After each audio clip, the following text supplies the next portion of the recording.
In occupied Kashmir, complete shutdown was observed across the territory today against the brutal killing of civilians by Indian troops in Shutdown area of Budgam.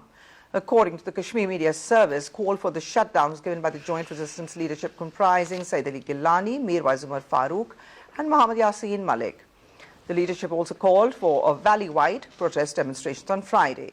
The troops had shot dead 3 youth, Zahid Rashid, Saqib Ahmed and Ashfaq Ahmed during protest demonstrations yesterday.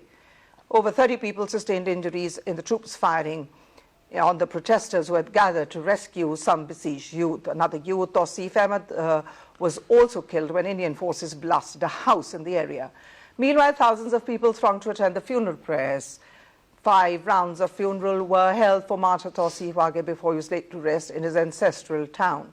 Meanwhile, the chairman of All Parties Hurriyat Conference, Sayyid Ali Gillani, addressed the mourners over telephone from Srinagar and condemned the local pro-India politicians for signing the mantra of fraud elections for their petty gains. A court in Srinagar today sent the illegally detained Jammu and Kashmir Liberation Front chairman Muhammad Yasin Malik to Central Jail, Srinagar on a 14-day remand. While a high-ranking delegation of the Independent Permanent Human Rights Commission of OIC, led by Chairperson Med S. Khatwa, visited Azad Jammu and Kashmir.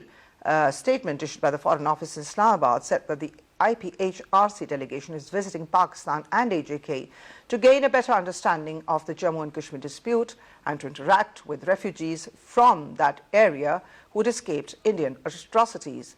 India so far has not responded to the IPHRC's request for access to IOK to assess the human rights situation over there.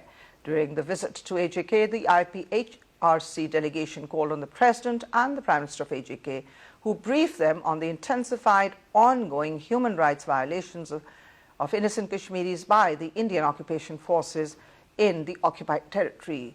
The situation has aggravated since July of 2016.